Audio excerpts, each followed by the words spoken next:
Okay, so if you don't know me, my name is Hamad Odabi. I'm the Vice Chancellor of Abu Dhabi University. I'm very much, maybe many of you have attended some of the workshops we're offering at Abu Dhabi University. I am interested in these areas, AI, and how they support teaching and learning. I've been doing lots of work in this regard. So let's hope this session will help you get what you want to get from the session. So this is the outline. So we'll speak quickly about what is ChatGPT. I know many of you already know that. And in fact, I prepared a survey to ask you some questions, but we'll do this at the end so we can get better understanding of things instead of asking you now. We'll look at some examples of actions that ChatGPT can do. We'll look at how we can use some tools to prevent cheating. I know many of the educators, when ChatGPT came and other tools related to that, they became worried about that and saying how I can ensure that student really did the work on, not a machine did it for him or for her.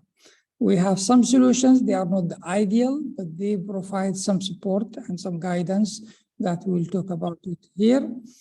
Then we'll talk about more in depth in education, how we can use it. We're looking at examples of related to creating lesson plan, looking at engaging student in the classroom, looking at using it as a language support. And then we'll look at how we can use it to extract data from a text. So we're giving a lot of descriptive text, and we want to go through that one and capture some data. And this is useful in cases like when you get student feedback, or you want to look at student descriptive essays and others, and you want to extract some data that maybe can help you with some improvement in the curriculum, or maybe help you with other things. Then how we can use ChatGPT to create teaching materials, including resources, including videos, including exercises and stuff like that. And we look at that as well. Then we look at application development, those who are into programming, coding, or not even in coding. If I'm teaching physics and I want to create a software that helps students to simulate a certain area without knowing any coding, and how can I use ChatGPT to help me do that? That's some of the things we'll be looking at it in this today presentation. So what is OpenAI? If you go to their website, by the way, you can raise questions using Q&A, which here. If you want to speak, you can raise your hand. I will notice that one. I'll give you a chance to speak. Maybe not immediately as you raise your hand, but when the time comes, we'll give a chance for you to contribute. I think we have a large group here. I'm sure many of you have explored this tool, or maybe have some ideas or concern. If we work together and share it, this will enrich everyone. It's not only me talking and keep talking about this. So let's do it that way. Now, OpenAI is a company who created AI, and their aim is to make AI available to everyone. And in fact, they're not new to this area. If you look at the research page, you will see they started working on this and they released the first product in October 2019. And that one of their solution was to manage this Rubric cube and solve that problem using AI. We're using some hardware as well. Then they get into the music, which will help you create music from a small piece of music. We can build other music or things like using AI as well. And they get into later imaging and creating imaging and editing imaging using AI as well, and so many other things, until they reach now, one of the module is the GPT-3. And the GPT-3 is actually built on, there's some theoretical things which important just to get it, then before we get into that.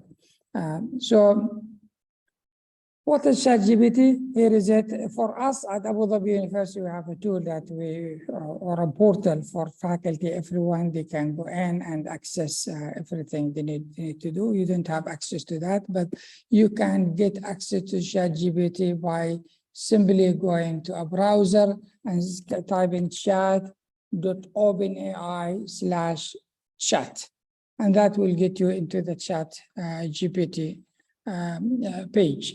Then you can start, let me make this one fresh and clean before I'll show you later. I want to keep this one because this is useful for me. I created a survey. I deleted it. That's fine. We can recreate it again. No issue. You get a window like this one and you will get some information here. Let me continue here and then we'll come back to that. So the ChatGPT is built on something called GPT, and GPT is built on a technology created by Google. They called Transformer, but Google didn't progress it that much. So those people came and did push it further.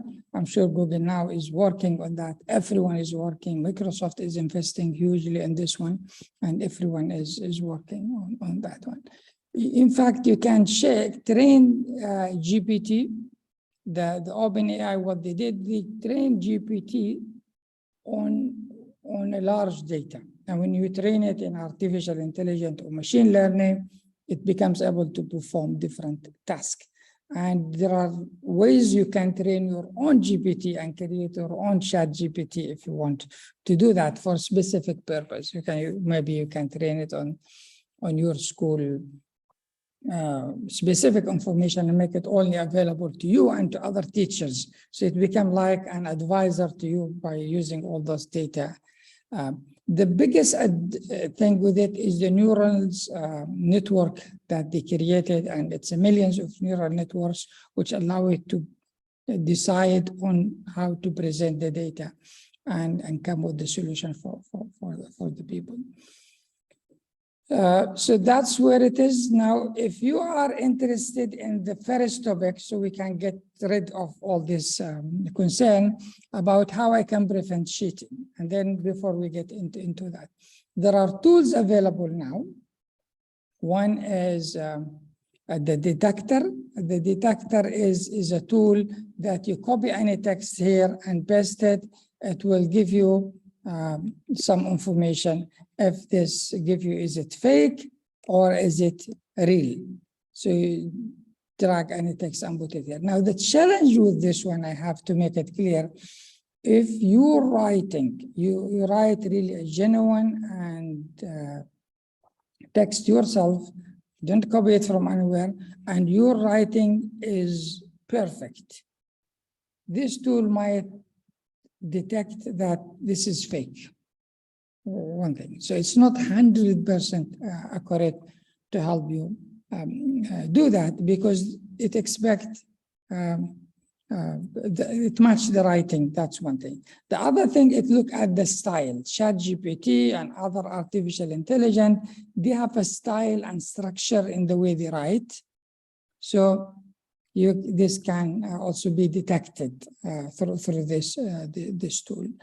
The other thing is they look at similarity with other texts being generated by ChatGPT. So this tool can give you some indication if the student has taken a thing from ChatGPT. And you can try it. I'll just put this one in the chat. You can try it later so you don't lose focus being with me on this one. So let me see if I can post it to everyone. This is the link to this. So that's the one tool you can look at it. Another tool we have here, where is my page? Hamad, where did you go with your multiple? things. Okay, here is it. Let's go back to this. Where is it? Oops, what has happened today? Where is my? Dr. Hamad, there is just few questions on the Q&A, or you prefer to keep it to the end? Yeah, I'll look at it now quickly before we go into the file that I have. Okay, so let me go to the Q&A. Move this one aside. Okay, so the first question here is saying, hello, no other cameras will be on. Yes, no other camera will be on. We will allow you to show your camera if you want later when you raise your hand. That's one. And then, hello, that's done. And then the other question is, can we see the participants in Zoom? No, we didn't make it like that because we want to make it convenient to everyone. I have to tell you, we have 356 people in this one, and we'll not be able to show the camera of everyone. And some didn't want really their camera to be seen. So if you want to show your camera, you raise your hand, we will allow you to speak and we will see your camera. Has anybody received the below error message on ChatGPT? I am unable. Yes, this is a common issue. ChatGPT gets busy and so many people are using it. So that you can sometimes you'll get an error saying it cannot even handle your call. If we upload the school data on GPT, it's not that straightforward. You need to structure the data in certain format, then using a tool that will help training the GPT. And if you're interested, this can be another session because it's a more technical one. We can do it some other times, inshallah ta'ala. Will this presentation be relevant for primary teachers? Yes, relevant to everyone. Okay, I think let's progress and then we'll come back to all those very relevant and nice questions. I just need to stop sharing to get my file because so many windows are open and it's making things a little bit difficult to see on the screen. So I need to find my presentation. Here's it. Finally, I found it. I'll go back here. And let's share screen. Okay. We are back to the presentation. So these are the things. There is another tool similar to the detector, but it is more breaking the contribution of student, whatever, into sentences and give you a rating for each one sentence. You can try that one as well. There are other researchers working on creating some tools. But some general advice. First, you need to have a policy in place. You have to tell your student about ChatGPT. And the importance of doing the more work themselves, they should use it as a learning tool.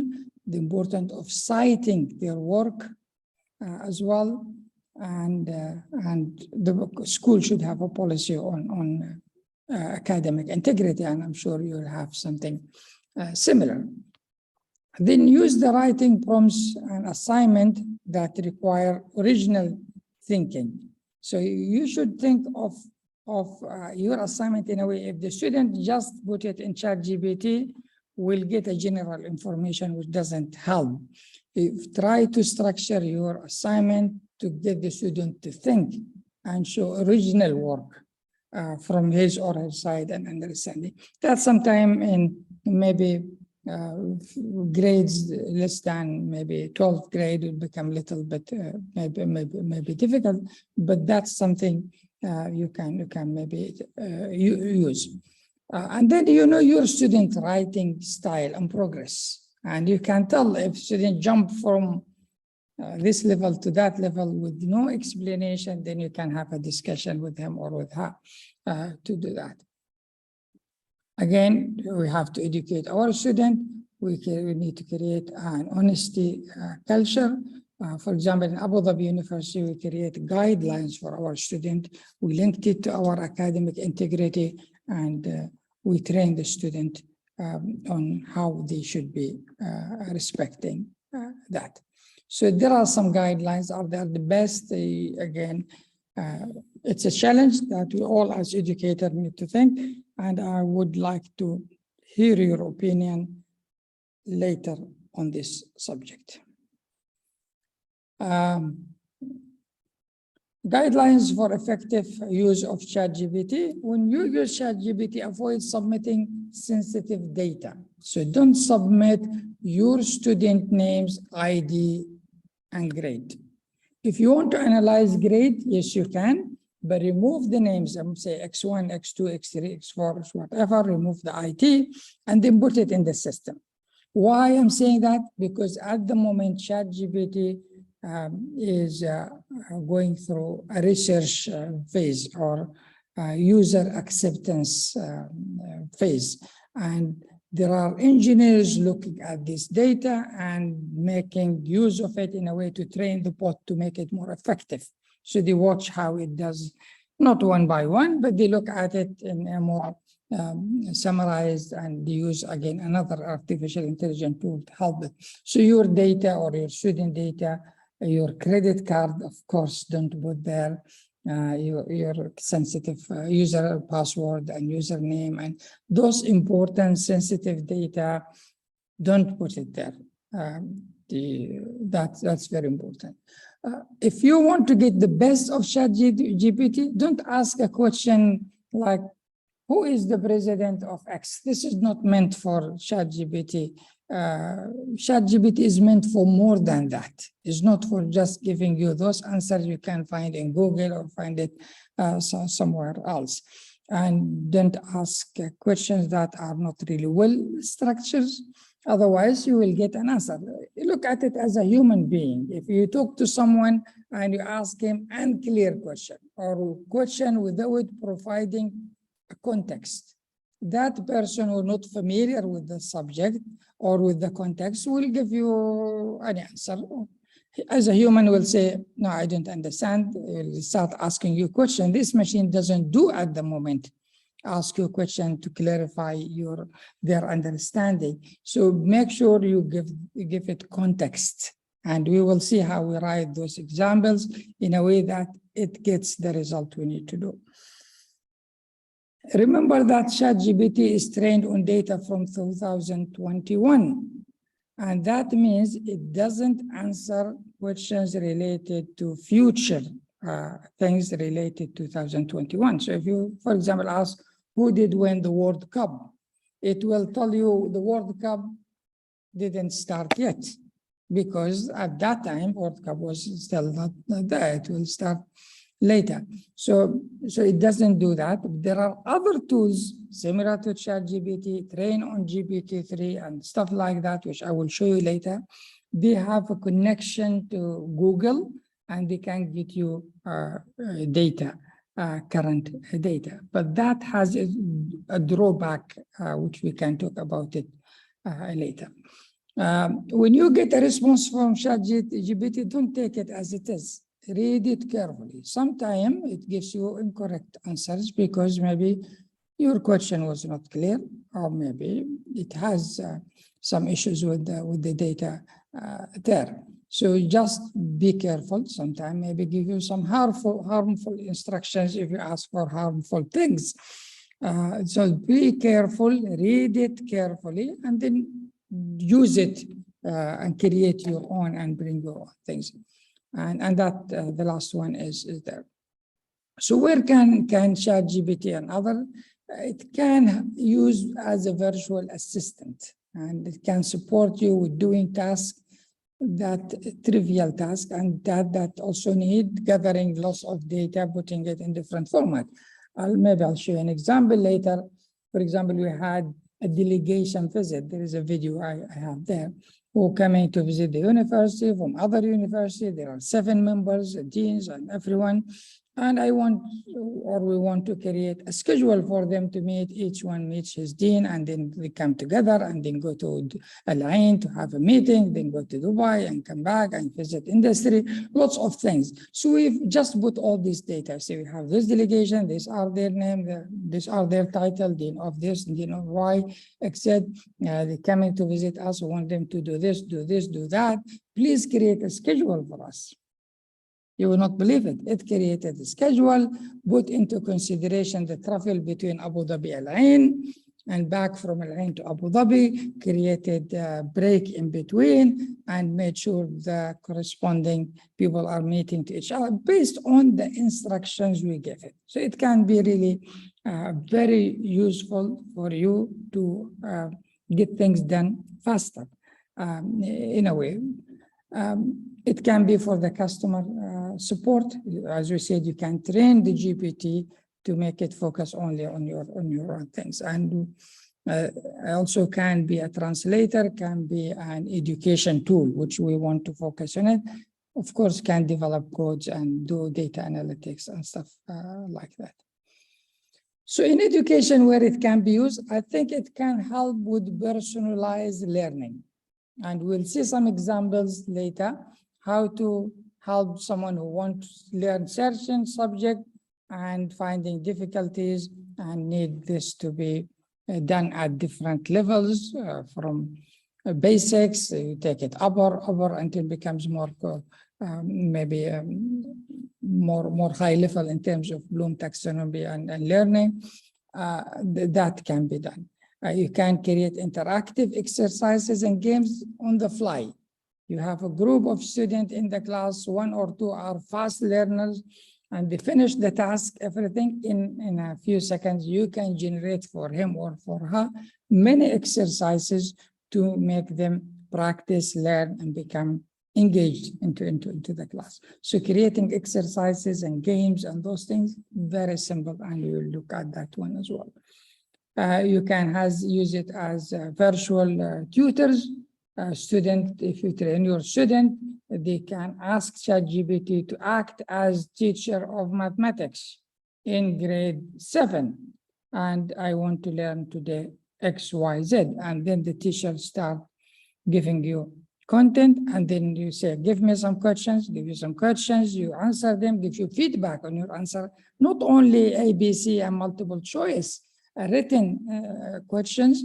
The ChatGPT will read it and tell you if your answer is what you're missing, what feedback you need. The feedback you will get, you will like it. For language, you can use it to help a student with writing, with comprehension, with storytelling and things related to that. And you can create teaching material from study plan or lesson plan, course syllabi, until multiple choice questions in certain topic. But you can use it to do that. And this is, for us, is a huge tool. I know we have concern left and right, but the advantage is huge. Remember when the internet started and Google started, many educators, I remember they were worried about it. And some schools blocked internet access and blocked Google access that time. Can we do this now? Nobody will think of that now. And this is something growing and will develop. We just saw the start of it. So we should, I think, use it in a positive way and make it support us the way we would like it to do. So now we're getting into the hands-on. Before getting into the hands-on, let me see if anyone has a questions, would like to raise your hand. I can see there are 2 hands. We'll go through this and then we will go to having some practical and see some case studies. Amira, I just gave you the microphone. You should unmute your microphone and you can speak. The unmute is on the left bottom corner. So if you can do that, try to do that. I'll give room now or microphone to Dalia. Dalia, I'll give you the microphone. Please unmute. I know sometimes people raise their hand and forget they raise their hand, but unmuting the microphone is the solution. You need to unmute to be able to hear you. Okay, any other hand, any other one has a question before I move into Amira and Dalia? You're not able to talk. So I can see, okay, then we will proceed. I have Hafiz. Hafiz, I'll give you the microphone. Hafiz, unmute your microphone. Yes, sir. Thank you, sir. Thank you, sir. You give me access to speak. Sir, I want to know that can we use ChatGPT to compile our exams in one format, means in a single sheet, in single format? Yeah, I think you can. I think you can. There are two ways to do it. One is you can ask it to create for you Python code that combine these exams for you in one sheet. That's one thing, which you require a little bit Python technical. Gives you the code, you need to know how to run it on Python. I will show you an example how to do that. The other one is you just ask ChatGPT to do this task for you. I think it will do, but you need to guide it step by step with a more clear instructions of what you really want to do. We will look at some examples related to this one later, and I hope it will become clear. Thank you, sir. Okay, pleasure. Okay, I have one more.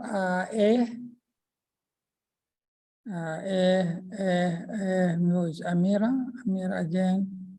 Do you want to try Amira again? Okay, I think some of you having challenges. Dr. Muhammad, excellent. Dr. Muhammad, go ahead. Hello, Professor. Assalamu alaikum, Professor Dr. Dahabi. It's a great pleasure to be with you today. Thank you very much for the invitation and for having us.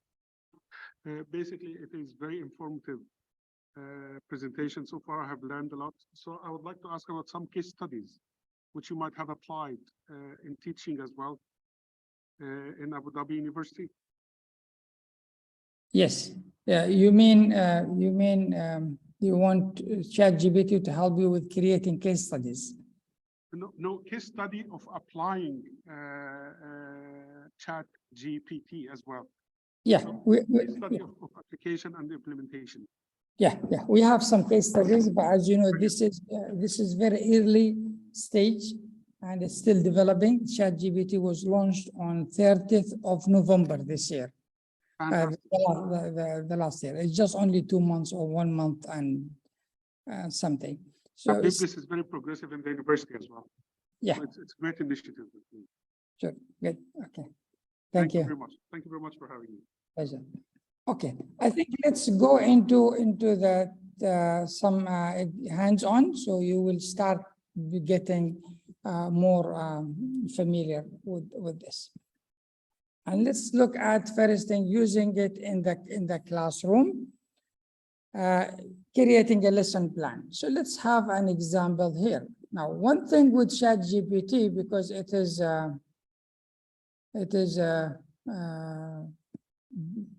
launched recently, as I said, and there are so many users are using it. So you will be seeing sometime a message saying, I am too busy, I cannot answer your question or things like that. So what I did, I had 2 accounts. So it's also sometimes if you use it too much in 1 hour, it will tell you have asked so many tasks in 1 hour. So I cannot support you now, come back later. So I created 2 accounts so we can be able to do that, hopefully. But they're releasing now a paid version. They didn't release it openly to everyone, hopefully it will come soon, and the paid version can do more things than the normal one, but the normal one is absolutely the free, is amazing. So let's think now. I'm going to teach Ohm's law. It's something that I understand. I want ChatGPT to suggest for me a lesson plan. So let's say create a lesson plan to teach Ohm's law to grade 10 students. Okay? Look at this. I just say create a lesson plan. Now it will say the lesson plan is understanding Ohm's law, and the objective is student will be able to explain and apply Ohm's law to calculate electrical resistance, current, and voltage. You know, the Ohm law has those three relations together. It's voltage equal current and resistance. And here, these are the material. You need a whiteboard and marker. You need Ohm's law formula or poster, which you can create. You need a circuit diagram, and you need calculation. So these are giving you the tools that you're going to use. And now giving you the introduction, 10 minutes, spend 10 minutes on introduction. You can ask it to change this. Say, give me more in this, more on that. So it's continuing, right? Giving me the lesson plan. Let it just finish, and then we can look at the component. And if I was more specific in my request for creating the lesson plan, and I said, today is the practical day, I want them to calculate a more complex circuit that include more than 2 resistors or resistance, and in parallel or in serial or whatever, and I come with the more complicated one, it will give me a more details study plan related to this one. So give me the idea now. This is my objective. I want them to explain and be able to apply and do calculation of this thing. That's the tools I can use. The introduction, I need to give an introduction. I should start by introducing the concept of electricity and importance of understanding, then introduce the law, and then go into other things. Of course, you can add your own thing, like you do, link this one to previous lesson, and things you do as educator. And then this is just introduction, which can also you do that. And then the direct instruction, expecting 20 minutes of explanation on law, and then you guided practice, 20 minutes of guided practice, student to give them a circuit diagram, and then you ask them to start calculating all these different things. And then you give student independent practice where they need to work on their own to solve some problems. And then closure at the end, do a review on it and things like that. And these are some suggestions for assessment. You can observe the student while they do that. You can collect their worksheet and what they have done, and then you can give them a quiz. So that's quickly created this one for me. So let's say now create a multiple choice question on just I say create a multiple choice question. This is fake, isn't it? But ChatGPT knows I'm talking about Ohm law. So it has that good understanding of the context you are in. So let's say that, create a multiple choice question. Now, see the question came about Ohm law. So what is the formula for Ohm law, and came with that one. Now give the answers. I could have said, don't give me the answer. Okay, so the student can try that one. Now I don't like this one. I need create a more challenging. I'm not sure challenging is a good word to use, but let's say that question. What I meant by more challenging, give me maybe some calculation. Now it gave me a circuit that has a resistance of 4 ohms and a current of 2 ampere, and then asked me to do calculation of that. Okay, create an open-ended question. Now you can now ask students with open-ended questions, okay? It will start now creating for you those questions. So in the classroom, you can do more. And the good thing, if you say, give me another one, once you establish the context, it now understands you're talking about the same thing. So now start giving me another question. Give me 5 exercises. Yeah, where is 5 exercises? Exercise 1, a circuit has this, does that, and then endless practical things for my student. So that's something I think interesting to do. What you can also, you can map the content to your learning outcome. So if you have a learning outcome in the course you need to achieve, you can paste it here and say, create for me questions based on these learning outcomes in your course. And it will start creating for you. Now, assume you want to create a video about Ohm law, how to explain Ohm law, and you wanted to create for you narrative of that or script for that video, which you can take it in another tool like, for example, Synthesia or Picture It or whatever it is. There's so many tools around there, and it will create for you the video. So you can say create a video script to teach, to explain Ohm's law. Now we'll write for your script with narrative, and you can take it and put it somewhere there. And now telling you the open shot is a circuit board with the various components and wires, telling you how the video look and giving you the narrative of that video. If you have your own text or material you created, you can copy it and paste it here and say, based on this text, create for me exercises, create for me video, create for me things like that. So it's endless. Now, for your student, if you want now to get your student to do something, it continue doing that. I hate to tell it to stop because it's really working hard, and that's not fair. I treat sometimes this AI like a human being. One of the guidelines we give to our students, be polite with this tool.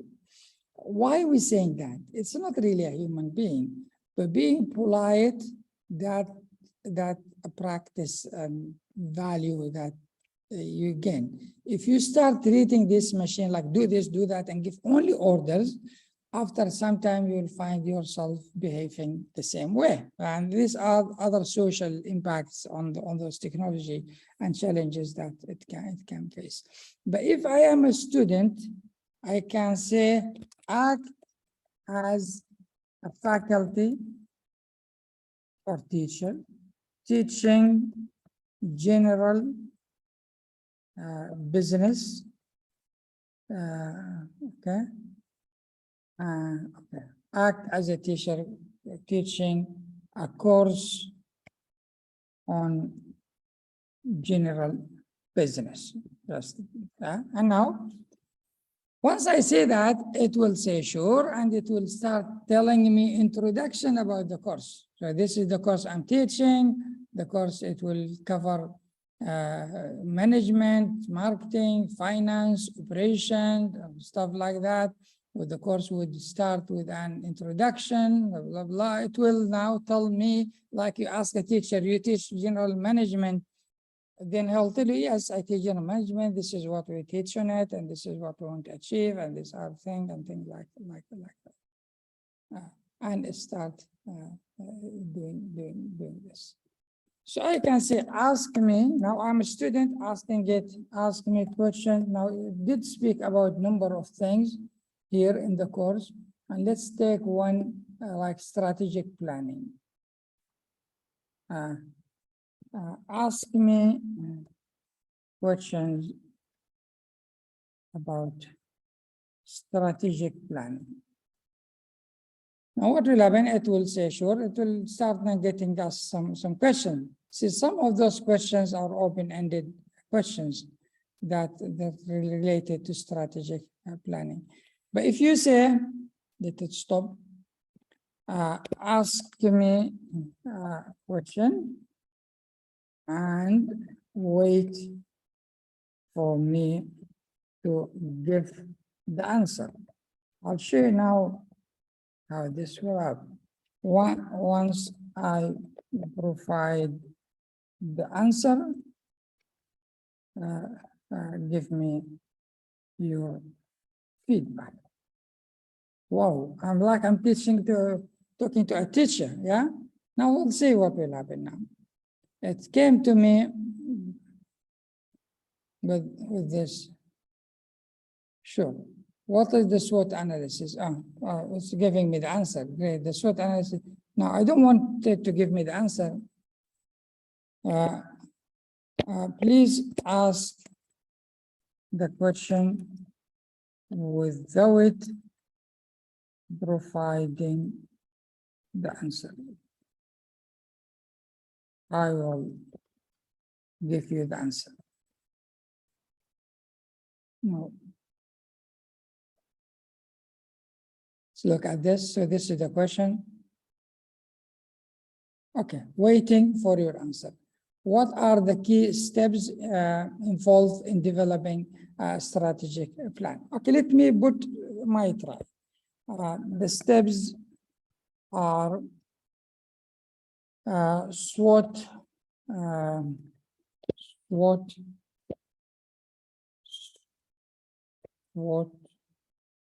analysis, objective, goal settings. I'm just giving some answers here. Goal settings, and then developing initiatives, actions, and KPIs. Just that's what I'm putting here. So let's see, that's my answer. Nice, done, yeah. The key concepts you mentioned are indeed involved in the strategic process. SWOT analysis help to evaluate the internal and external factors, blah, blah. And then great job. Okay, say grade my answer out of 10. Wow, will this help us as teachers? This one, I would grade your answer as 9. You have provided a clear and detailed explanation of the steps involved. Because somehow I'm familiar with this one, but if let's ask another. Give me another question. Let's give him some answer that is half. How does a company external environment impact the strategic planning process? Okay.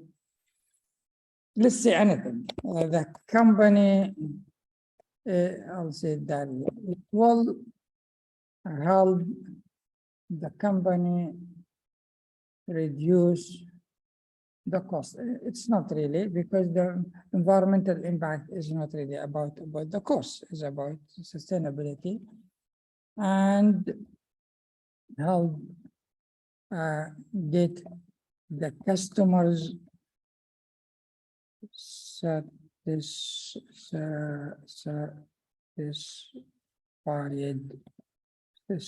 Yeah. Where is the A? Okay, good. Okay, this is my answer.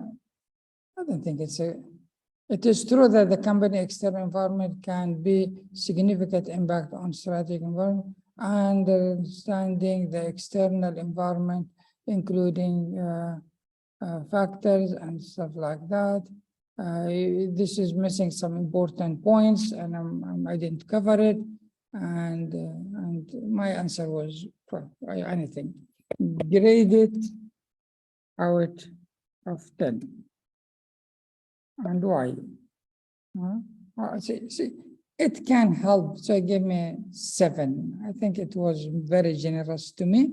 I think I said half of the things somehow okay, which related to customer satisfaction and things like that. But the other part, cost cutting, is I don't think. I'm not in this area, but that's my my expectation. So you can see here how it can be useful for helping you create lesson plan, getting guided practice, and helping students.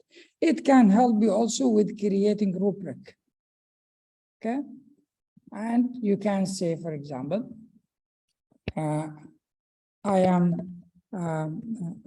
have given an assignment to my student to develop a website. Please suggest, I'm saying please, yeah, a rubric that covers the development cycle, teamwork, and presentation. Okay, so these are the. If I give more details, it will give me even much better. What did I say? A rubric. Yeah. So now it will start creating this rubric for me, and you can see suggesting points. I can change the points from 40 to 30 to 20, whatever. I can ask for more details, description of how each one can be achieved. So it started by the development cycle and said you need to do the research and planning part. This is just a draft for me that I can use and improve and make it even better and better, because I have my own things. But if I guide this bot with more details, which has my thinking in place, it can give me better thing. So the question here, you need to do your homework, you need to do exactly what you want to achieve, and then structure it in the nice way, and it will perform that task for you. And if you want to put this rubric in a table, you can say put it into a table format.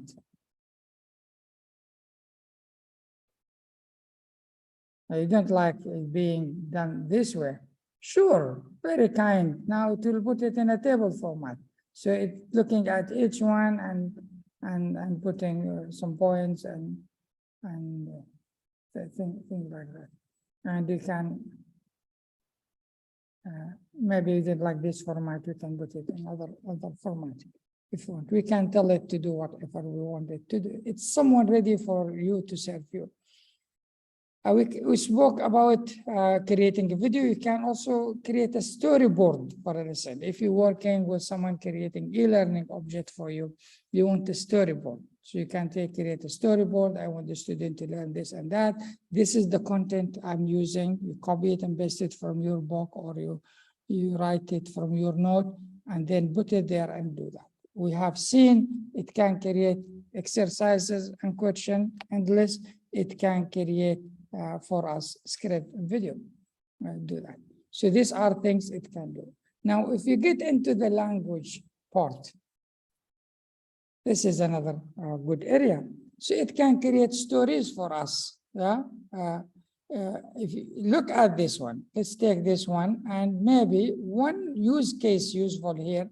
You put your student in, this is what they look at it, in a group. Say, we want to write a story about X, Y, whatever they want. Each one should now contribute points in that story. What should the story include in? And you take all their points and then you put it in chatbot and say, using those points, create for me a story. And that's something we can do here. And that can be very, very useful to everyone. And let's say we'll just say, create a story about a dog called Max that can talk, lives in New York or somewhere, and then do things like that. So if I come here and I want to change New York, not because I don't like New York. New York is a great city, but let's put Abu Dhabi in Abu Dhabi, yeah? And say, do a story, or write the story. You can create change anything, even Om law, teaching Om law, you can say, create a story for me that about Om law. Or sometimes students don't know, you're teaching them mathematics and teaching specific thing. They don't know how they can use this in their life, where it's being used. Give me examples how this used in life. They can look at it and do that. So now there is a story now here. This story now you have it, you can create comprehension question on that story. Say, give me a comprehension question on that stories. And it will start creating the questions for your student to learn. So student can learn a lot of things through this one. Now, sometime while doing this, because it's busy, it stops somewhere and you don't want it to continue. You basically say continue, and it will continue from the point that it stopped. So if you get this issue stopped in the middle, just say continue, and it will start doing that. So that's how you can make it create a story. You can get it to do vocabulary activities. Again, you can tell your student, you give them one word and say, give me vocabularies for that one. And then you put it in ChatGPT, they can see and adjust what they learn. You can ask to make a fun Halloween mad lib story or any story can create. This is useful, gap fill exercise. So let's look at back here and say create a gap practice based on the tense in English. Okay, so that's one. So this will create for you now some gap fill exercises. You can create multiple choice. You can create whatever thing to do, and it will do that. And then you're done. Yeah, you take any text and create a story and say based on that story do this and do that. It will do this for you. You can say reading comprehension questions. Okay, let's take this one about the above story. We'll see. Yeah, so let it finish. Doing so many. Oh God, give me all those things to fill here and do that. Very good. And this you can take it in H5P or other tools, and you can create interactive content. Anyway, create a reading comprehension question about the above, what's this? Above dog's story. Yeah. Now it knows. Yeah, it keeps the history and do. What is the name of the dog? How does the dog meet? Yeah. How meet the cat, and those questions to do. One good use case, if your student, usually your student using tools like spelling check in the software, or using what they call it Grammarly, or using other tools. They are useful tools, but they don't help the student understand their mistakes. It just gives them the correction. But now assume you want your student to learn better. So you say, what is wrong in this sentence? Okay, and I put a sentence here saying, Hamad are good.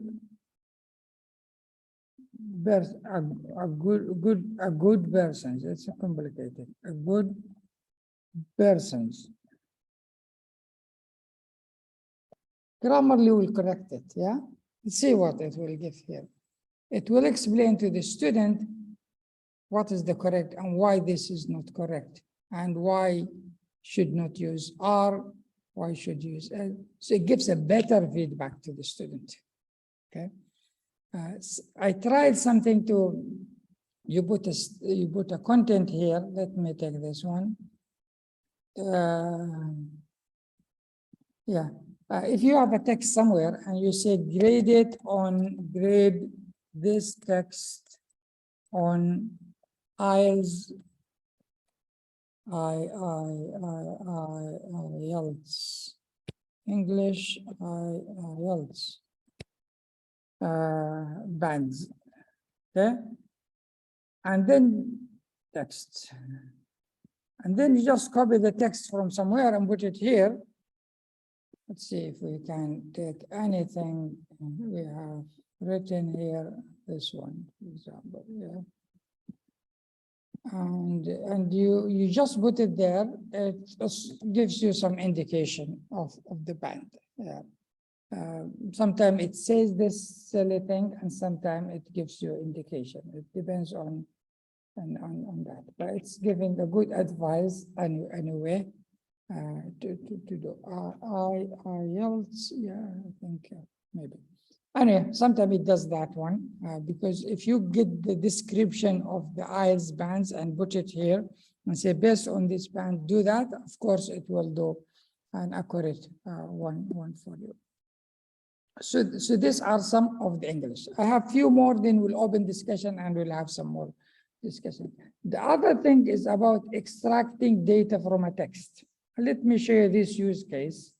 I have a press release here about Abu Dhabi University done by this one, okay? So if I copy this one, let's copy some of it until maybe here, okay? Copy this one, and I'll go back to our friend ChatGPT and put the text there. Now, once you put the text, it will start doing its own. What is this? Okay, let's open a new window because it now has so many things there, and put the text here. So now we put the text there. It will start looking at it. Hopefully, it's not going to say that you have used so many requests. If it does, we'll switch to the other system. While it does that, let me take you here. And if I can say here, put the achievement of Abu Dhabi University, ADU, I'm saying, yeah. See the text saying Abu Dhabi University, whatever. Now, if I say, put the achievement in ADU into numbers, then it will extract from that text all the information about ADU achievement, which I'll show you here, put this one, and we'll put it for me there. So this is the outcome. Third place nationwide among higher education institutions in the United Arab Emirates. 7th place among Arab universities. 350 among global universities. World ranking 2000. Okay. First for excellence in teaching nationwide. Second place. So it did extract the figures and the data from that text, which we have there. And this is amazing support for you when you do that. If you read the article, you will go through the article. There's so many texts there, and it's useful to do that, but now, look, this is the article, and it did extract the numbers from that one and give me a summary of that.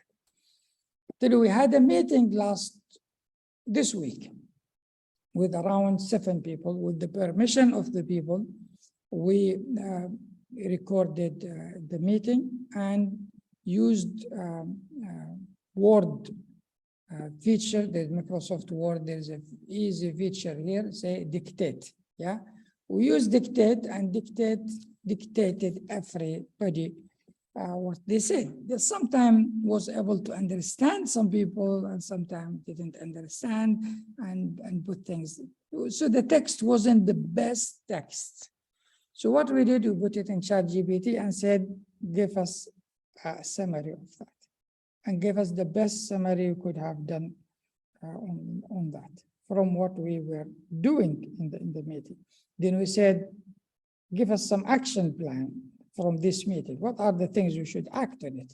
Give us the actions step by step, 1, 2, 3, 4 to do. Give us 10 actions, in fact, to do. It was a productive meeting.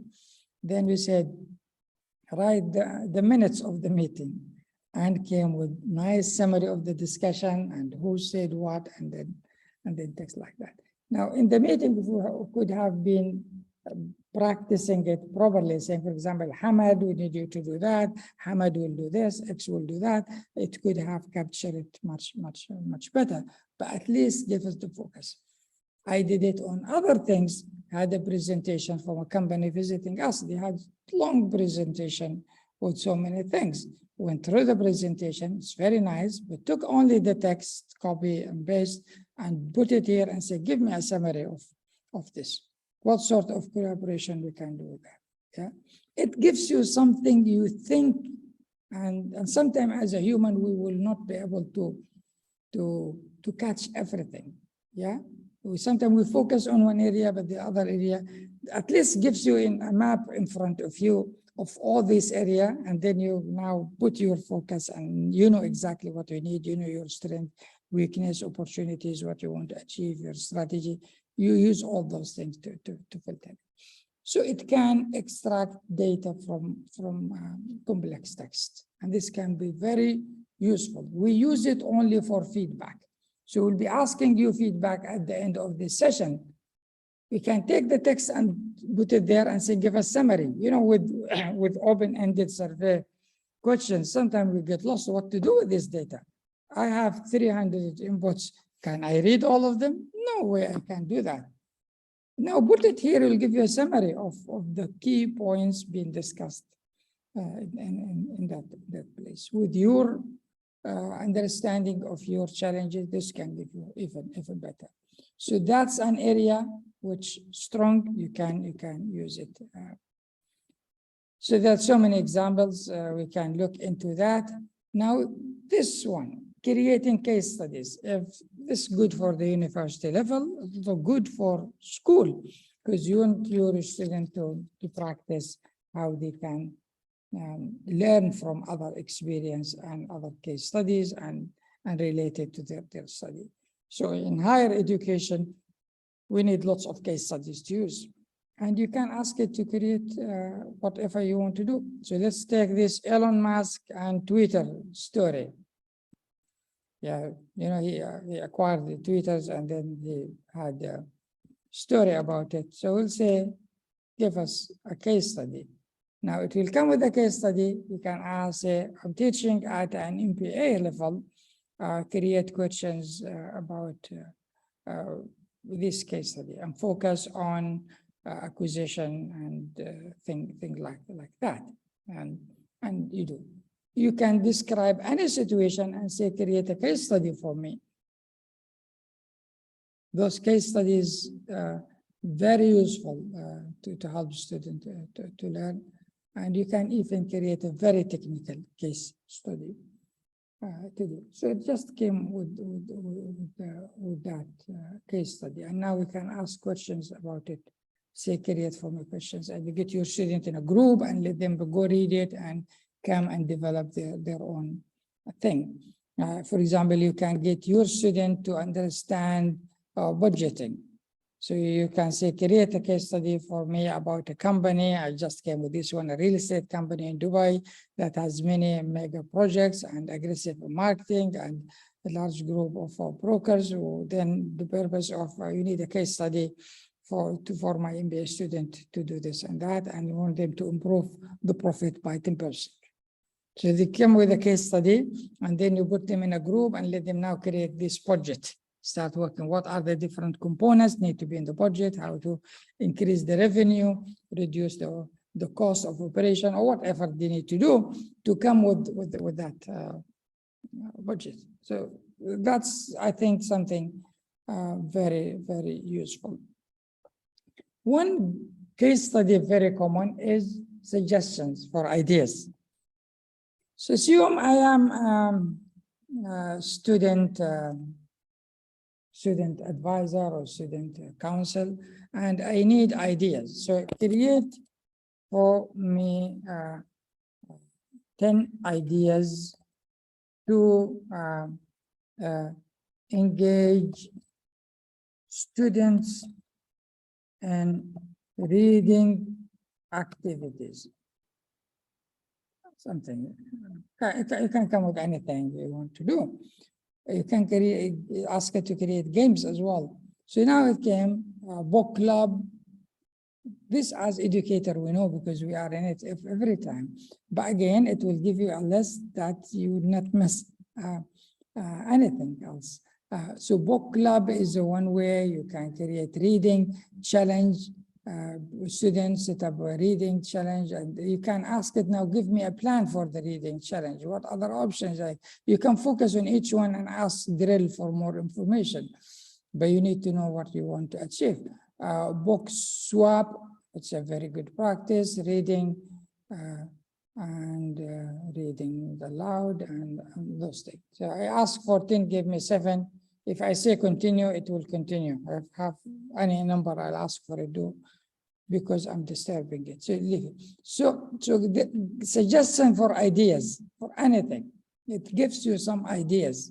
Now, we are as educators will be worried if this machine now thinking,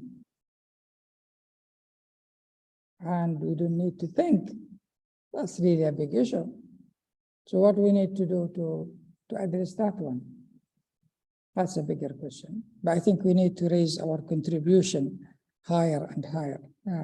Here, but what is it exactly? I don't have a full answer. I hope I can hear some of these suggestions from you.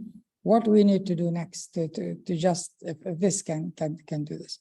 Of course, here, it will not do the work. If you came here with all these ideas, and our challenge as a human again, we have so many ideas, but putting these ideas in practice and make them produce outcome and really implement them, sometimes is the challenge.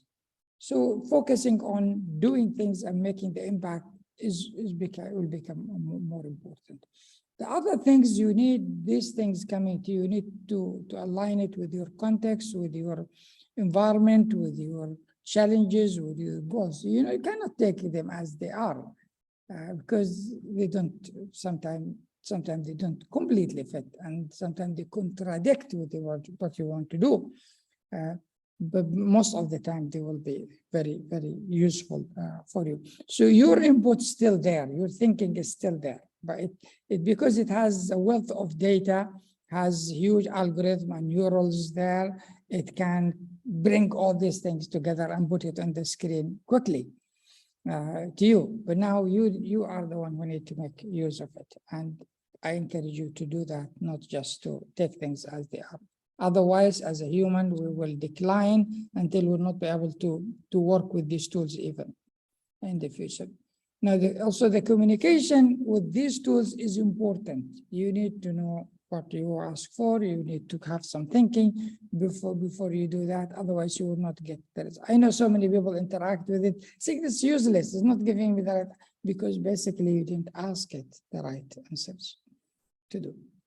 Now, in addition to that, if you want to get into application development or coding, it can help you with specification of the code.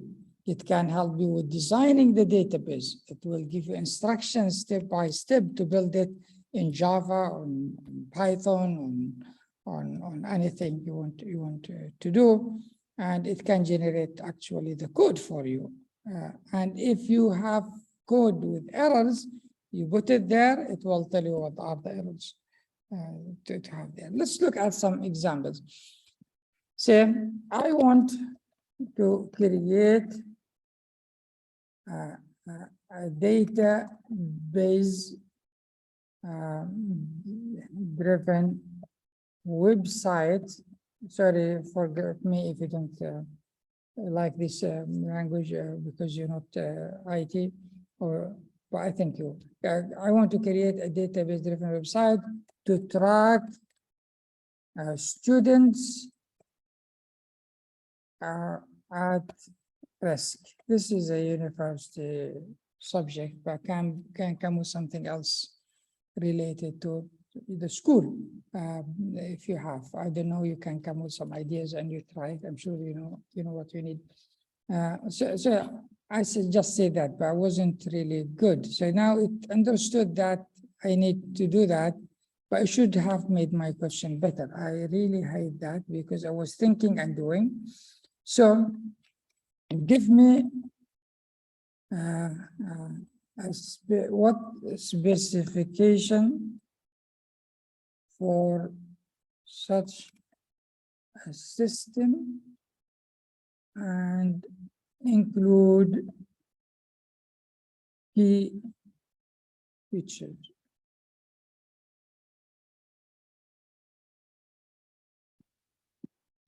I hope it will not hate me because I've been using it a lot now. Now it will give something that an IT or a software engineer or web developers person will understand and guide them to what to think. So you said we need to have a database, and then I can ask about this database. What are the component of this database? What are the tables? What are the fields? What are the relationship between them? It will do that for me. I need to have a user management to be able to allow user to log in. Someone will say this is more general. I think it's yes, to some level. But it helps you to focus. If you do without you use this one, may you focus on something and level up. Visualization of your data. You need to look at the risk identity and assessment. You need to have case management. You need to have alert and notification, and it ons and ons and ons and ons. Okay? It can do anything. I'll give you an example I used with creating coding now. If I ask about the database, we'll give all the database. But let me give you an example. In school, maybe you don't have this challenge, but we have it in the university because you have students register in different courses and students in different campuses, and they all need to do an exam at the same time. And we need to ensure there is no conflict. Student X is not doing 2 exams on the same day, and students are getting space between exams and things like that. So if you ask her to create for you a code to create the schedule, so create the schedule, create an exam schedule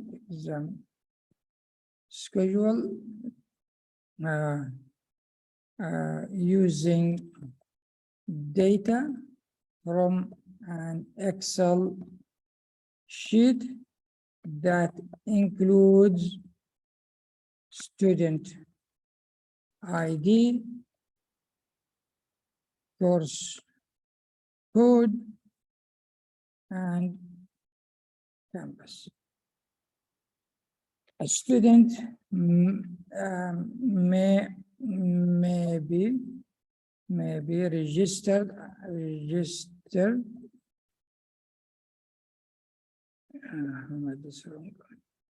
registered in more than one subject. ensure the student does not have more than one exam at the same time. Okay, we run 3 exam slots per day. Okay. Create exams, create a Python code to create, we'll say right here, write a Python code to create an exam schedule. Okay, so what I'm saying, I have an Excel file, has all the registration. I want you to create an exam schedule, create a Python code that can use it to do the exam schedule. And now it will write for me the Python code. Maybe there are some issues with the code. If I run it and get an error, I take the error and put it here, it will correct the code. And it will apologize for me saying, sorry, apologize. And then it will correct the code. Now, maybe it is already tired of how many times I ask, but that's it. Let's wait and see if it will do the code and see what else I have in the presentation. So we'll have some discussion. This is I have it here. Why did it type it? Okay, and on conclusion, while it does the code, did it do the code? It's writing the code. Very good. So it's using pandas. And some of you maybe attended one of my courses on data science with Python. Remember, we use pandas, we're using NumPy, and we're using different tools to do that. So it's using that one. It's reading the file. It's grouping the student per student ID, and then doing lots of things, iterating through the data and making sure the student does not have 2 exams on the same day. It may require some tweaking and help, but it will give you a starting point, and through the discussion with it, you can improve the code and make it better to do, which is something amazing. If you don't like Python, you want to have this one in JavaScript or Java or PHP or MATLAB or whatever tool you want, just say rewrite the code in this language and it will do that one for you. Yeah, I'll give you some. So it's really amazing. Okay, my conclusion before we open for discussion, and don't go away because I want to post some questions for you. I need your feedback and I need your also contribution. So ChatGPT and other similar systems, in my opinion, have potential to greatly impact the way we work. They are here to stay, as we said. They're not going to disappear. I think, I can't guarantee anything, but I think it will grow and grow and grow and grow, I think more. And because there are big companies behind it, this ChatGPT has shown people what AI can do. Before we were talking about AI and lots of lips talk and lots of talk about AI. But now you can see this is mind-blowing in my opinion to do. And it shows really what it can do, and it will get better and better and more accurate and more smart with the time. So we need to think of how we can use it. We need to look at the ethical and social implication of using such technology. We need, it has a wide range of application in education, and we have seen some of it. We can engage students in the classroom, we can personalize learning, we can have adaptive learning, we can get it to help teacher create content and things like that. There are many areas in which the technology and its application can be explored for both technical and social perspective. I think there's so many things to do. We like a bigger question what the future of human being, what human being should be focusing on, what skills our graduates should have now when they graduate. Some people are saying this will take from them some skills, but it will require other skills to do. Students need to have better communication. They need to be able to put things together. The Python code we now did, I'm not going to give you directly the answer. If you want to take it to the next level, you need to be able to link the two and see where they are connected together. And ability to put things together will be more important. I think focus on doing and accelerating doing without, of course, losing important of thinking, which is very important here, is one thing we need to consider. Let's go open for discussion, and then we can get you some questions. Dr. Muhammad, I had an issue really with AHA slide. I created question in AHA slide, and because I left the meeting, going to that meeting, I don't know where I saved them. I need to push them to the team, but if we cannot do it, I think we'll send you an email later to get your feedback, and hopefully you can help us with this. I just don't know why I didn't save it. A new presentation. This is the one, maybe. No.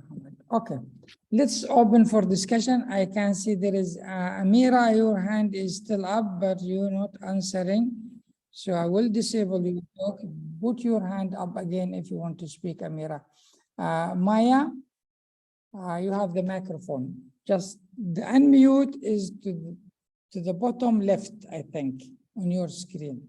You move the mouse in the middle, you will see that unmute down. If you do that, you will be able to talk. If you don't do that, you will not be able to talk. So Amira, I'll lower your hand, I think, because that's old hand. Fatima. Fatima, excellent. Hi, good evening.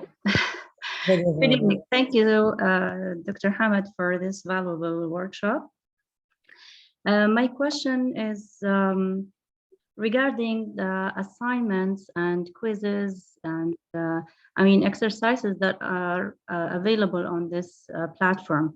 Are they aligned to standards?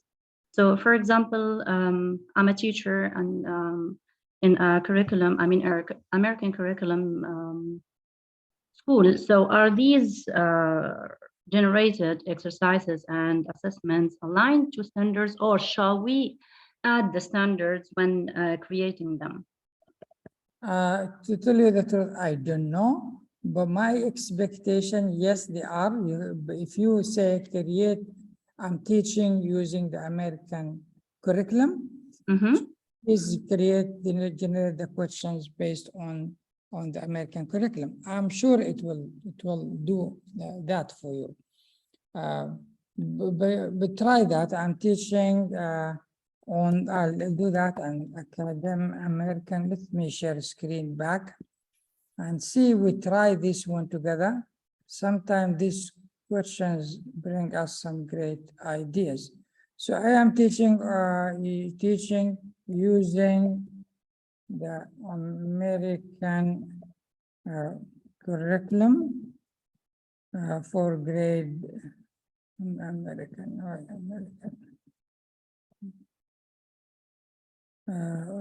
grade 12, let's say. 12. Still, I have my American is American. The A should be capital, I think. Grade 12. Generate. Give me a question on calculus Do you teach calculus or what you teach? No, I teach English. On Let's the say poetry, for example. poetry. Huh? On poetry. Okay, let's see that. Too many requests. Now, Bad luck. Bad luck. No, because I used it a lot. Now we'll put this one here. I have the other version. We will make it do that. The other version is using which account? No, this is again the same one. No, this is the one. I'm using many of it. This is another account. I have two accounts with two different emails. So now it will do because this one. Yeah. So now I'm not sure, I can't distinguish how different it is, but became this one. So in this case, I think we should include the, standards that we are teaching or covering. Otherwise, if, assessments are misaligned with learning objectives and instructional strategies. So this can undermine both students' motivation and learning. Yeah, I think if you have the standards, one thing I tried, like I took a learning outcome from one of our courses. I'm not sure if I can get that course. And then I said, based on this learning outcomes, generate questions for me. Or if you have standards, you can give it a baseline. Even the writing, if you wanted to write something for you, you can give it an example of your teaching style or writing style. Say, this is my writing style, and you just paste a paragraph there of your writing style. Then later, if you ask anything, it will generate it following your writing style, trying to follow your writing style. So if you have any standards, put it here, and then based on the above standards, do this for me. All right. Thank you so much. Thank you. Yeah. Okay. Another questions. Who else we have with the questions? Let me look at the list. Now I have another hand here. Disabled talking. Thank you, Fatima. I really like those who, when they raise their hand, they can mute their microphone. My apologies, sometimes we don't know where to unmute your microphone. But Muhammad, sorry. Yeah. Muhammad, because you already have done it before. Good evening, Doctor. Actually, every idea you have presented is highly appreciated. Thank you so much. I have a point. Does it have anything to do with data analysis? Yes. Like, just to be more specific, as a teacher, we are asked sometimes to analyze the performance, the scores. Could it be helpful in this regard? I think it does. I think it can be helpful. You need to look at the use case. I use some use cases in my case. I took some data from faculty feedback, and I put it there and asked for some analysis, and she gave me some really useful analysis on that one, which numerical one. It does that one, and it can summarize for you. But the most effective way is to get it to generate for you Python code, and then use the Python code to perform more in-depth analysis the way you need to do. But try it, it will. But my advice, if you put your student data, change their names, put it X1, X2, or remove completely the names, because here the names for the analysis is not needed, in fact. Right. It could be codes, numbers. But only numbers, Okay, what about the data? Will you share the presentation or something? I will share this presentation. I think we will post it on our community.edu.ac. We'll send you the link. Thank you so much. To that one. And the video will be also available because we recorded this session. Thank you, Doctor. Pleasure. Thank you. Thank you. Okay, who else would like to talk? If I have Rafnaz. Yeah, hi, sir. Good evening, sir. Good evening. Yeah, thank you for this wonderful session. I would like to ask one question is like now you have shown us the presentation that we used to, here we have to type all the text format. Is this will be accepting images or mathematical equations? Yes, If mathematical. so, Yeah, images, no. Now this is a text module. They have another module that takes the images, but still going through some development. But this is a text. But if you have a formula, you as a text, you just copy it and paste it here, it will work. But as an image, it will not work. okay, so the equations, mathematical equations for suppose a mathematics teacher or a student, they have to just copy this as a text and they have to drop, right? Yes. Yeah, yeah. For example, Yeah. do one simple equation. Solve the following equation. Yeah. Let's say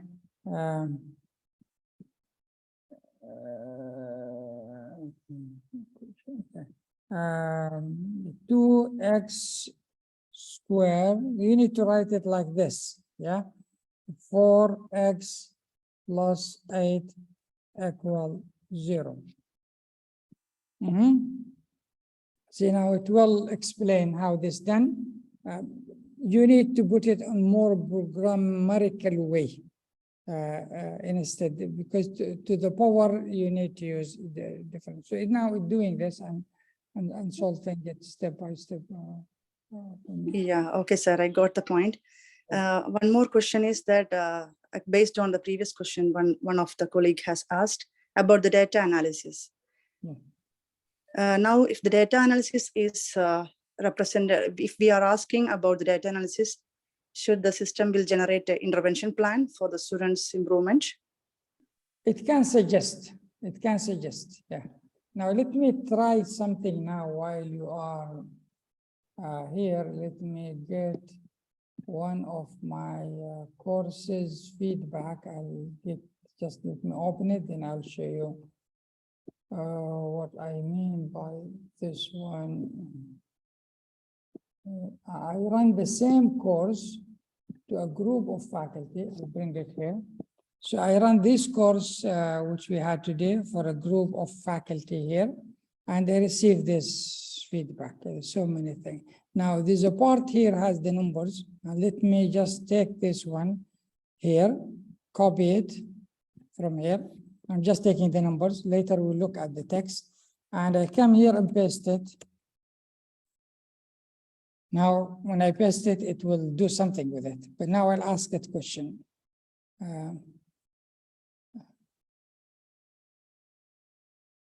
So based on the feedback, the overall content, passing quality of the presentation, whatever. Give me, please, analyze the above feedback and give me some areas for improvement. Now it looks the feedback is excellent, all 4.5 and above. But let's see if it will come with some area of improvement.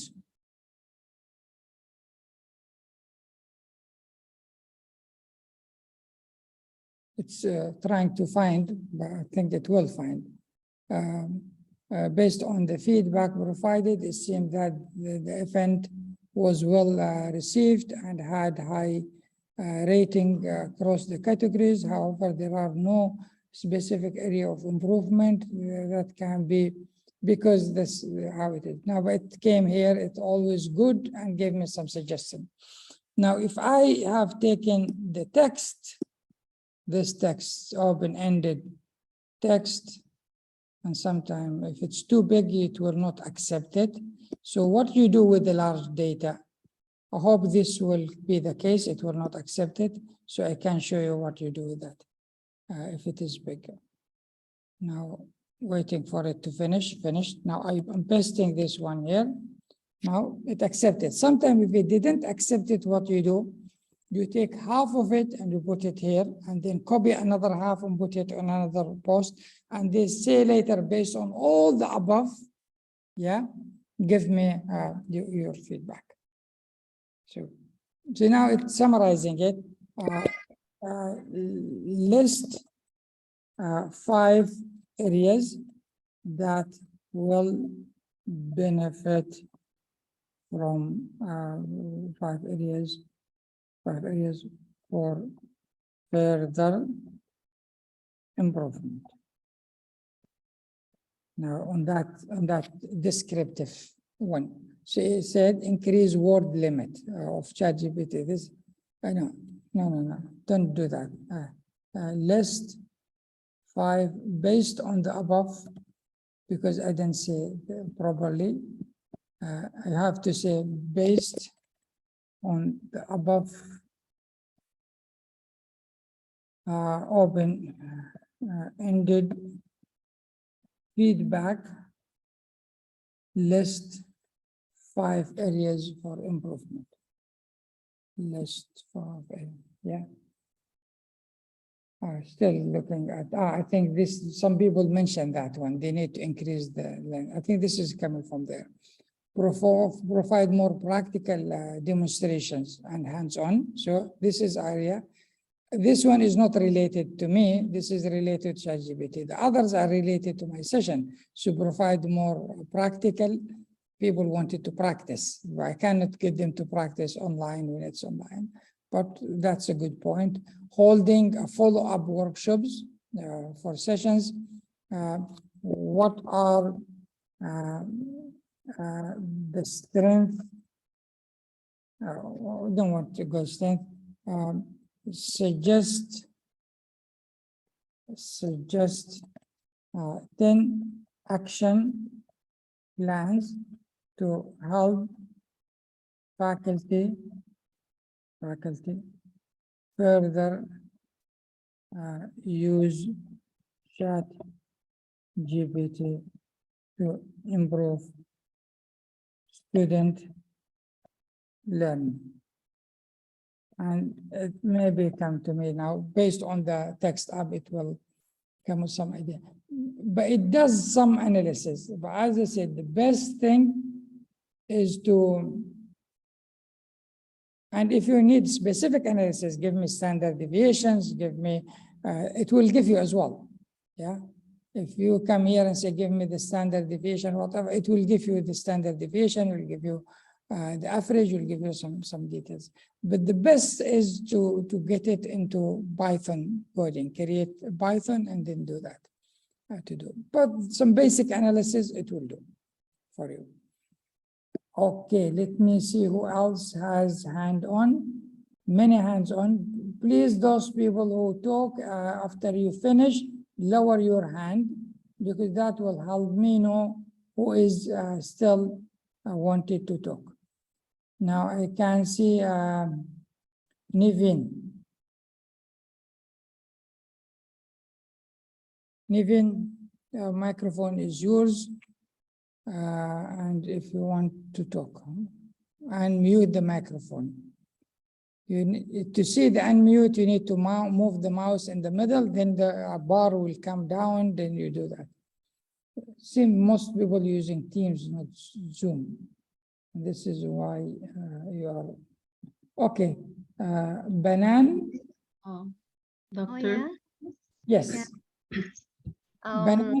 Banan, then Dalia, I think. Okay, no. Bye, Banan. Thanks, Prof, for this actually informative and practical session.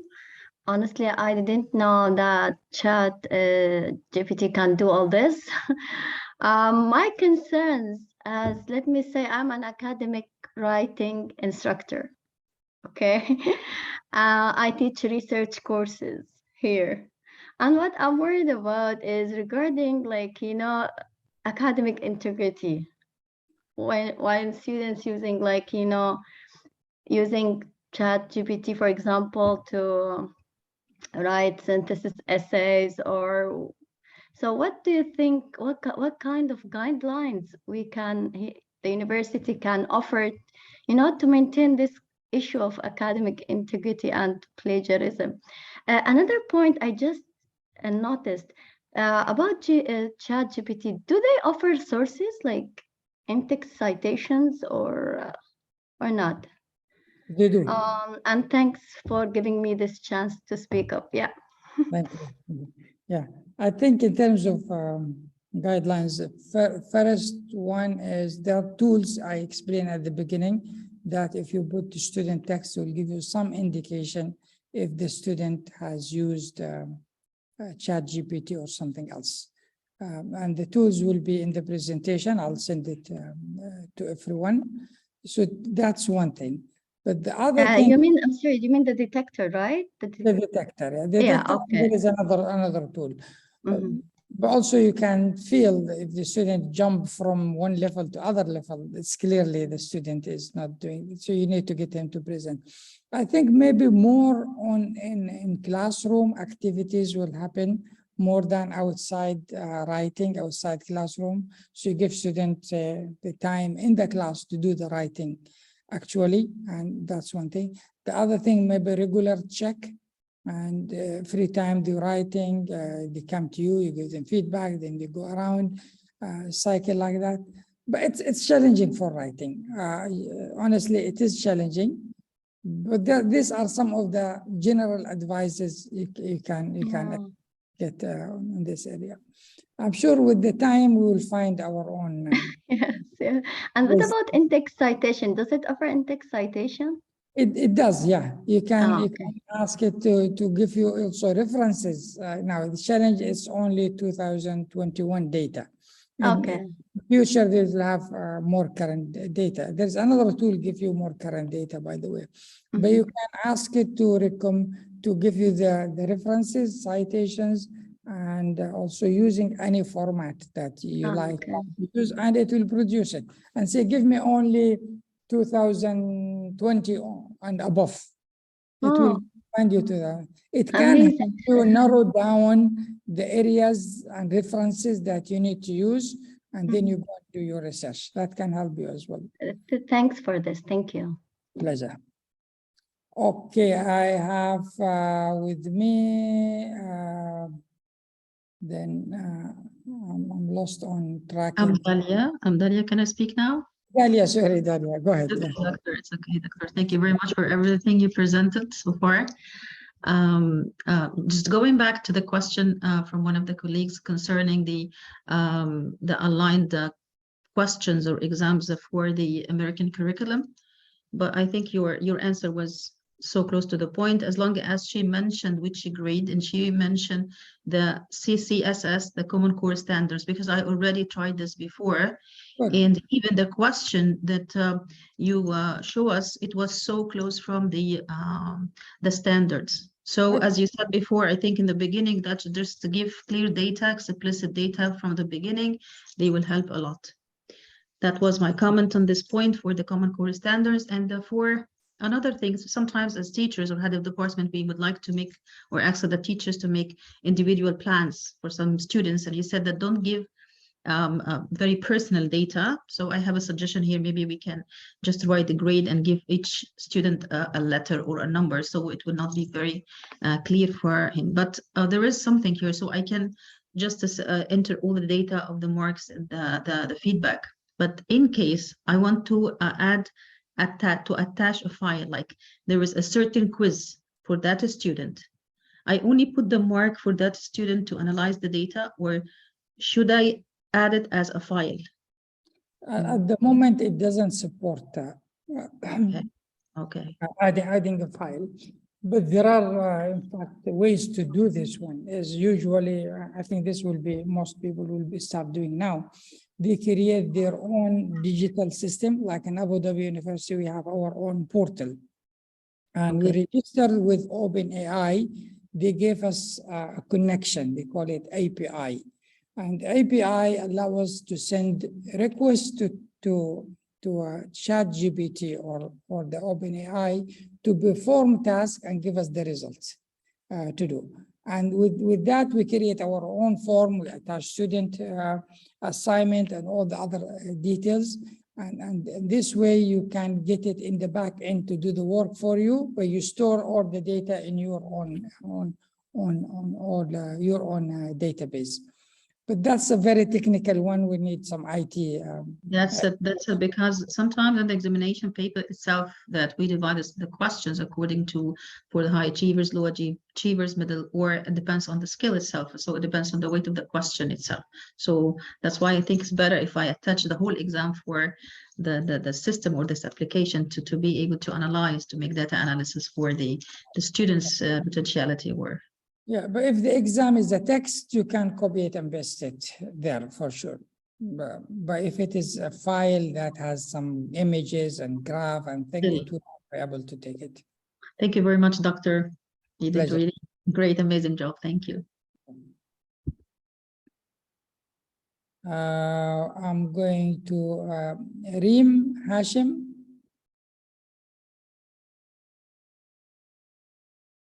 Reem, the microphone is yours. Did I give you the microphone, Reem? I thought I did. I didn't do. Now you have the microphone. Hello, good evening, Dr. Hamad. How are you? I'm good, I'm good. Yes, I just wanted to attend to the speaker who asked before this one, who asked about the in-text citation and the references that could be provided.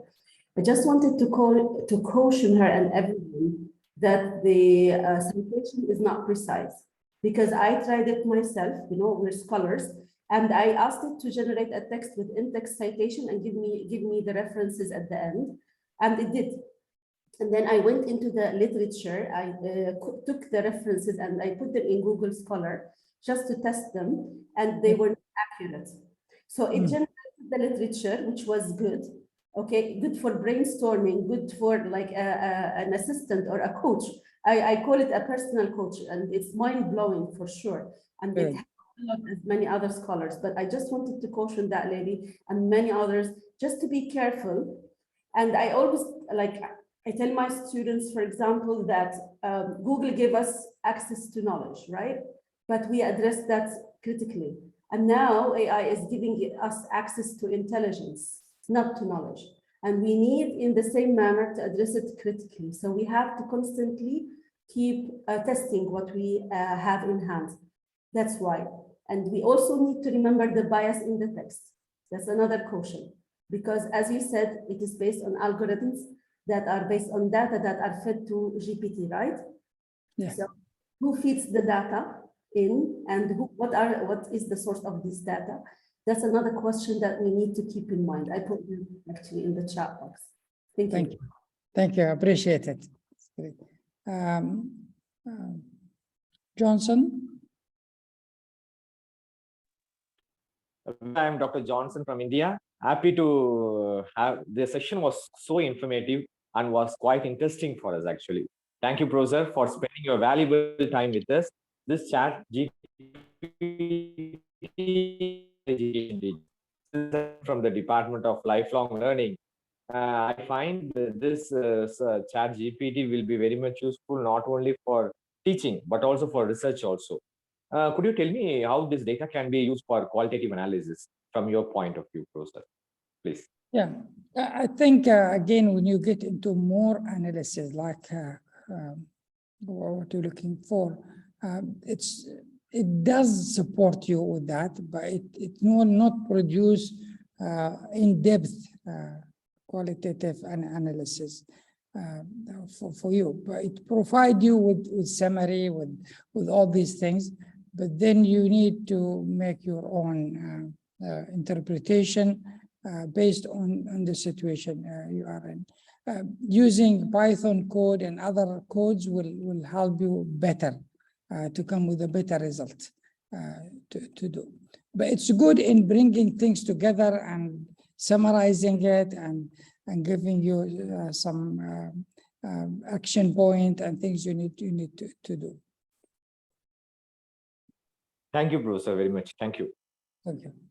I will go to Nagi.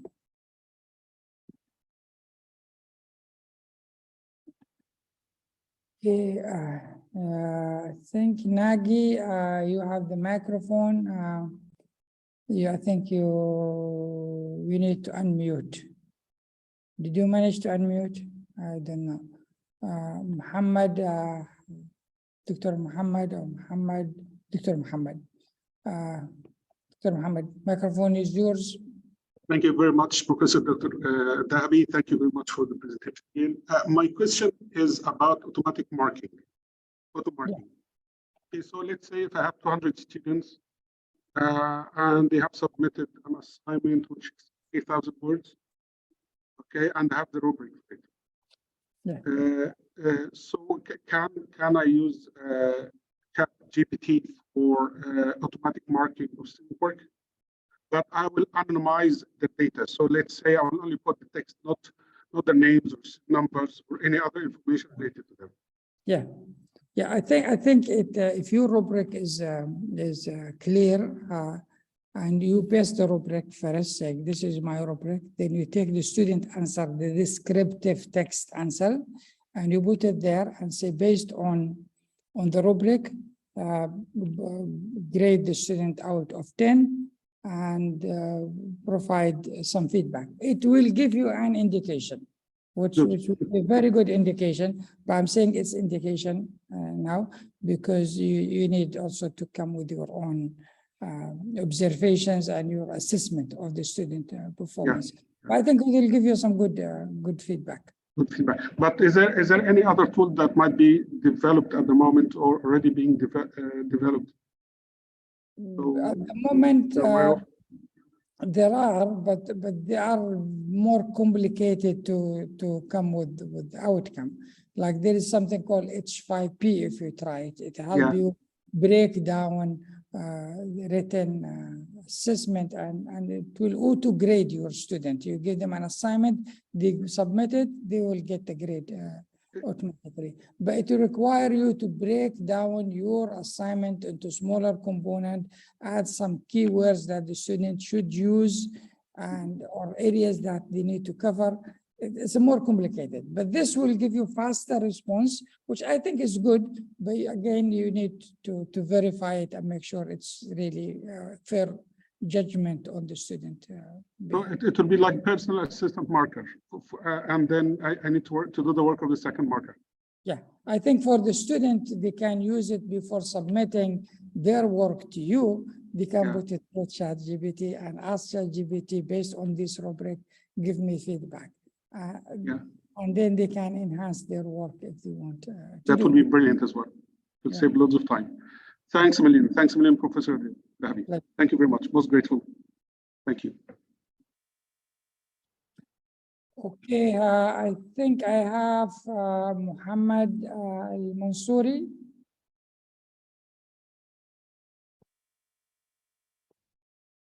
Muhammad, microphone, unmute.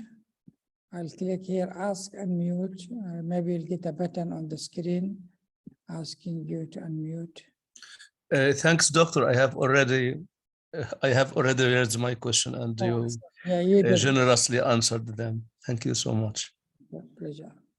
Thank you.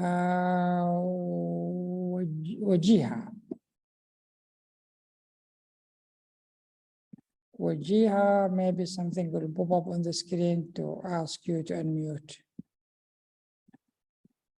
Or you press the unmute button down. I think you're not able to do that. I think, okay, let me go to the questions while you are here. There's so many questions. I'm not sure if I can answer them in this time, but I'll go quickly. Can you see the participants in the Zoom meeting? Yes, I can see the participants in Zoom meeting, of course. Will this presentation be relevant to, I think we answered that one. Is anybody having trouble with logging in to their laptop? I don't know. it is not due to the being busy. Okay, maybe there's an issue with it.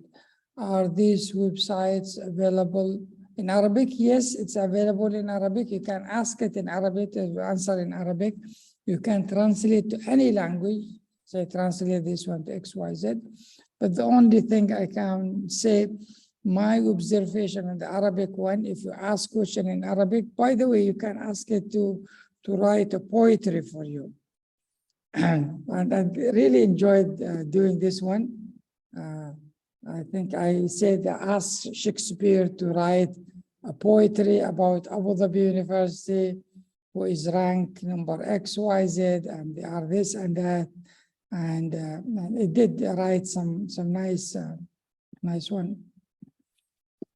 You can try that one. Is which one? And you can ask it to write a song. Okay, so let's try something. If it's saying network, I think there's an issue with it. No, it's okay.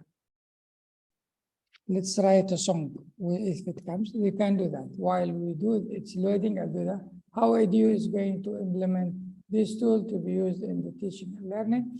I think teachers are meeting and coming with guidelines. We developed, in fact, guidelines by coming with good practices to do that, and engaging students in the classroom and making them busy, as you said, using a higher level thinking orders to get them to come with design and solution and activities instead of just retrieving information. That's the way we're looking at it. That's good. Okay, it's back here. So create, let's say this one. It can create very nice. Create a song. I'm not good in this, but let's try. About Abu Dhabi University, that and Abu based on okay, without that.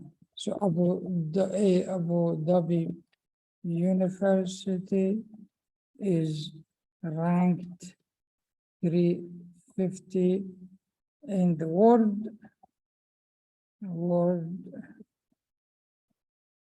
third in UAE, first in teaching,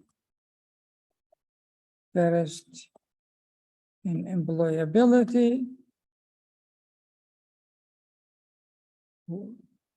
Okay, and I can just give it some things. What is employability? Employability. What is this? Okay. I'm not sure you do this. I'll fix it. What I'm saying.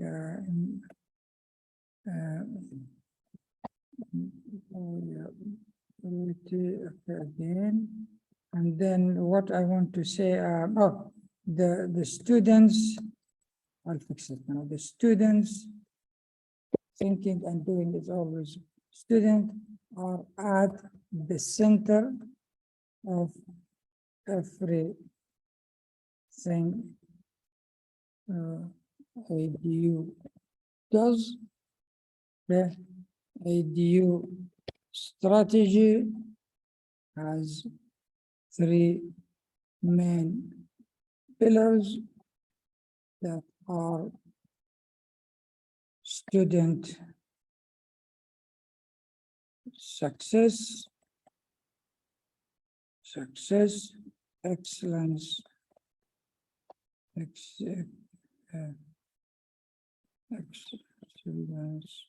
in teaching and learning, and impactable research. I'm just doing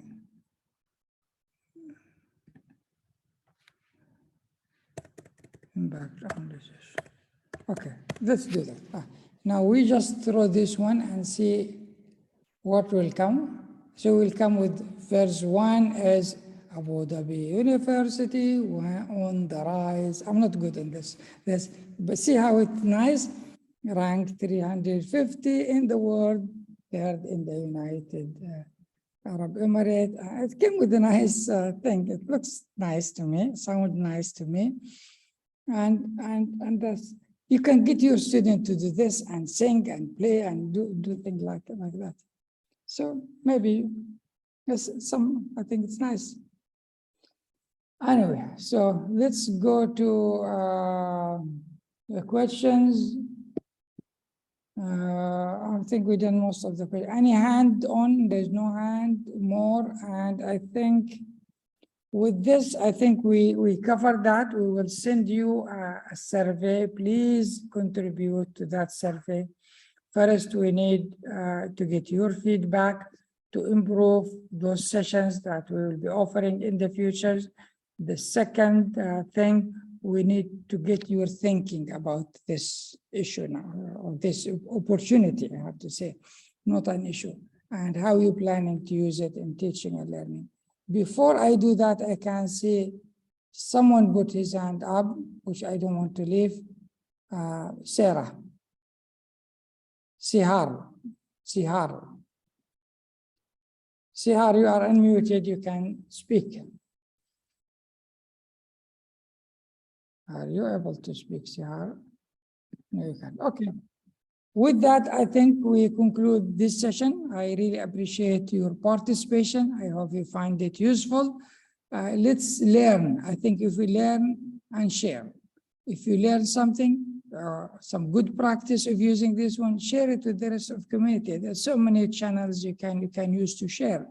I think sharing will be a great thing, and that will help us move and learn further and further. Any last question? I can see Divi, you raised your hand. Emmanuel, you raised your hand. But none of you are able to unmute because maybe the unmute is somewhere. If otherwise, we will conclude this session. Thank you, everyone. Have a great time. And if you have questions, post it to them. We'll send you an email and we'll be happy to discuss further this opportunity. Thank you.